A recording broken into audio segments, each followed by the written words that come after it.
My name is Avery. I'm a 62-year-old housewife. My husband, who I was married to for many years, passed away 2 years ago due to a sudden illness. Now, I live modestly, managing the inheritance my husband left me. I have 2 sons. Both are already married. But when my eldest son Henry got married, he and his wife offered to live with me. I said, I appreciate your concern for me, but I'm still fit and fine on my own. I don't want to be a burden to you newlyweds. But Henry insisted. I can't bear to leave you to die alone. I'm the eldest son. Let me take care of you. Don't worry about being a nuisance. And so we ended up living together. Henry's wife, Rhea, is still young. She's 9 years younger than Henry, only 23. At first, I worried if such a young girl could handle being a wife, but she was the one Henry chose. I found no reason to object to their marriage, so I accepted it. When we decided to live together, I asked Henry, is Rhea okay with living with me? Won't a young girl like her dislike living with an old woman like me? Henry reassured me, saying, It's fine. Rhea is kind. She'll get along with you.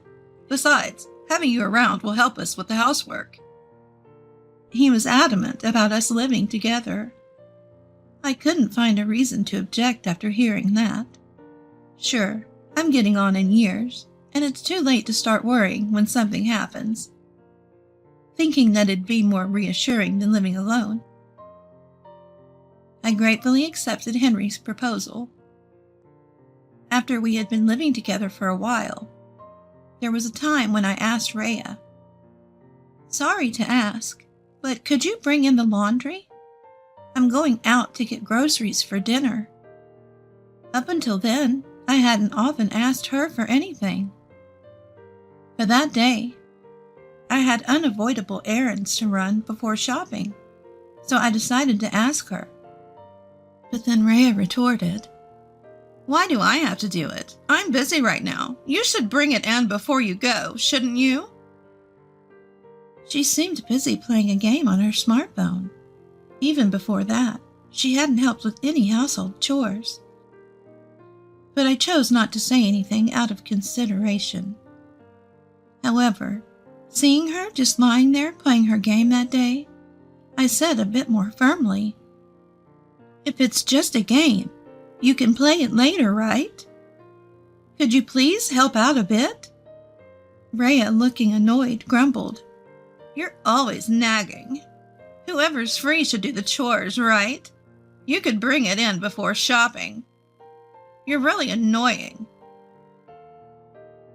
And with a glare at me, she went to the balcony to bring in the laundry. I was taken aback by her rudeness, but I thought it wouldn't do any good to say anything more and upset her further, so I left the house as it was. After that day, Rhea began to harass me. Ignoring me became a daily occurrence. When she didn't like the food I cooked, she would say to Henry, I can't eat this. Hey, let's go out and eat. Just the 2 of us. And they would go out to eat, leaving me behind. Henry did try to consider my feelings, saying, Think about Mom, too. She went through all this trouble to cook. But when Rhea was in a bad mood, all he could do was say, Sorry, Mom. We're going to eat out today. And follow Rhea's orders. Rhea never did any housework, no matter how much I asked. Instead, she said, You're not working right. Aren't you ashamed to rely on Henry for everything at your age? It's normal for you to do the chores, isn't it? She acted as if it was completely natural for me to do all the housework. Rhea accused me of not working, but she wasn't working either. But she felt superior because she was supporting Henry, who was working. I hadn't told Rhea, but I wasn't unemployed. I had a little income from managing the apartment left to me by my husband.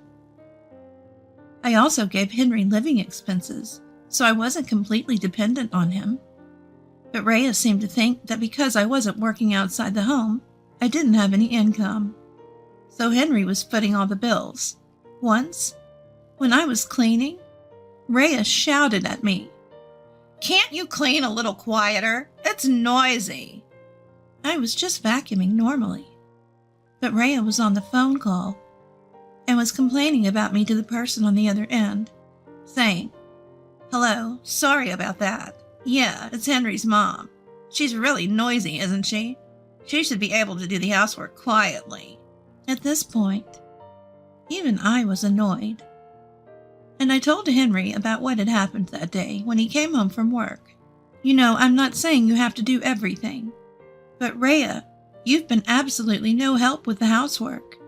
Not only that, but I got scolded just for vacuuming. It's normal to share chores, and of course, I do my part. But I can't handle doing everything alone, especially when I get complaints, I told her. Henry replied, "I'm sorry, I really am. I don't think Rhea means any harm. Maybe she was just in a bad mood today. I'll tell her to help out a bit more, so please, cut her some slack today." But he didn't really take the matter seriously. Even so, I hoped that Henry would talk to Rhea, and I decided to watch how things unfolded without saying anything. Half a year passed. Rhea's attitude hadn't changed at all, and she didn't even pretend to do housework. I was completely exhausted from doing all the chores for 3 people and being considerate of Rhea. At that time, my second son Lucas happened to say, "Mom, your birthday's coming up, right? Since your eldest son and his wife will probably celebrate it on the day, let us celebrate it for you today. Renly also has a present for you. So why don't we go out for dinner?" I was invited. Lucas and his wife live in an apartment about 30 minutes away from our house. We didn't get to see each other often, but Renly, Lucas's wife, was kind and gentle, and she cared for me a lot. I gladly accepted Lucas's invitation, saying, "I'd love to. Of course I'll go." That night, after preparing dinner for Henry and Rhea, I went out to dinner with Lucas and his family. They had booked my favorite restaurant and gave me flowers in a bag as a birthday present. I hadn't had such a good time in a while, and I couldn't help but express my honest feelings, saying, "Ah, this is so healing. I haven't felt this happy in a long time." Hearing my words, Lucas asked, "Did something happen with Henry? When you say it's been a while since you've been happy, I get worried. Have you been going through a hard time lately?" I hadn't planned to complain, but I explained that I was doing all the housework because Rhea wouldn't do any, and that I had been yelled at for being noisy and had been spoken to harshly. Lucas, after exchanging glances with Renly, said, "Mom, you don't have to live with them if it's tough. You can live on the income from the stocks and apartment rents that Dad left behind, right? You're only living with them because Henry wanted to, right? But if you're being treated so badly by Rhea, and Henry isn't helping you, you should just stop living with them. If it's hard for you to say it, I'll step in." Renly also said, "If you're lonely living alone, we can live together. I love you very much. Please don't hesitate." I was so happy I could cry. I thanked them for their words and decided to keep trying a little longer, knowing that I had allies. "Thank you, but I'll try a little harder. They're my precious family after all. I really want to get along with Rhea too," I said. When I came home that night, the dishes they had eaten from were still in the sink. With a sigh, I tried to clean up, but thought, it's only natural for me to do this because I always do it. Let's leave it as it is today, and let the 2 of them tidy up tomorrow morning. So I left the dishes as they were and went to bed. The next morning, as I was preparing breakfast, Rhea got up. I said to her while cooking, "Good morning, Rhea. I'll prepare breakfast. Could you wash the dishes you used yesterday?" However, Rhea ignored my words and started fiddling with her smartphone as she sat down on the couch. Even I couldn't hold back my irritation at Rhea's attitude, so I raised my voice. It's common courtesy to wash your own dishes." Then Rhea replied in her usual manner, "I've said it 1,000,000 times. Isn't that your job, Mom-in-law? You know the saying, 'He who does not work, neither shall he eat.' You eat every day, so you have to do the housework." Upon hearing our exchange, Henry hurriedly got up and asked, "What's happening this early in the morning? Are you two arguing?" He looked at me with a puzzled face. I told Henry with a sigh, "I only asked Rhea to wash the dishes you guys ate with yesterday. I just said what's obvious." Hearing my reply, Henry said, "What the hell? This early in the morning?" and tried to go wash his face, seemingly annoyed. But I couldn't contain myself and snapped, "It's not about that. Every single day, I do all the housework, all of it, including yours. Do you understand how hard that is? At least you could wash your own dishes." Hearing me, who rarely gets angry, shout like that, Henry hurriedly said, "Sorry, I'll wash them," and tried to start doing the dishes. But Rhea said, Why does Henry, who works outside, have to do that? You're relying on Henry, so it's your job, Mom-in-law." She stopped Henry's hand, seemingly unsatisfied with him washing dishes. Then she said to me, "You're a poor god of poverty living on a pension, really a nuisance. Get out of this apartment." I had reached my breaking point. "Why do I have to leave my own house? The name on this house is mine, isn't it?" I told Rhea and to Henry. I confessed my true feelings. "Rhea seems to be misunderstanding something." "But you understand, don't you, Henry? The ones who need to leave are you two. I can't stand living together anymore. I've reached my limit." Rhea, unable to hide her surprise, asked, "What do you mean? How can a jobless mother-in-law run a house? Aren't you relying on Henry?" I explained to her, "I am the landlord of this apartment. I am not renting. This apartment itself is mine. Sure, I wasn't working outside, but Henry's father left me stocks, apartments, and land when he passed away. I manage those stocks, apartments, and land, and earn enough income to live on my own. I've never relied on Henry financially, even after we started living together. I pay for most of the utilities and food costs." Rhea was speechless, then turned to Henry and said, "So we've been living without spending much money." Henry just nodded silently in response to her words. I added, "Henry might have wanted to show off to you, Rhea, but there's no way he could take care of all aspects of my life and take you out to eat, go shopping, and so on. Henry himself isn't earning that much yet."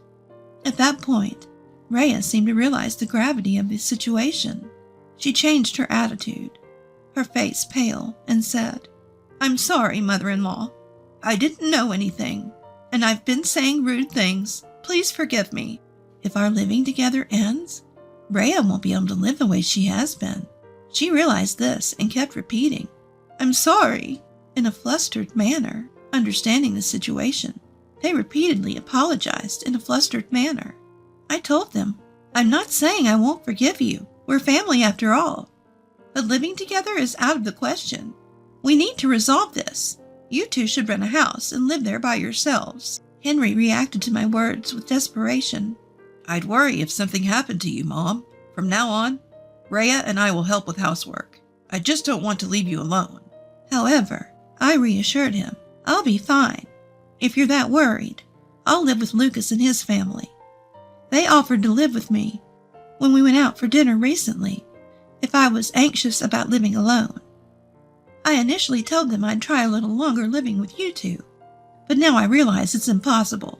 It may be a bother to Lucas, but I'm going to stay close to them." Henry seemed to understand my firm stance, responding with a mere, "I understand," and said nothing more. Rhea, on the other hand, spat out, "So you're abandoning us, despite the fact that we've been taking care of you." Her tone suggested I was at fault. I realized there was no point in arguing with her and didn't say anything more.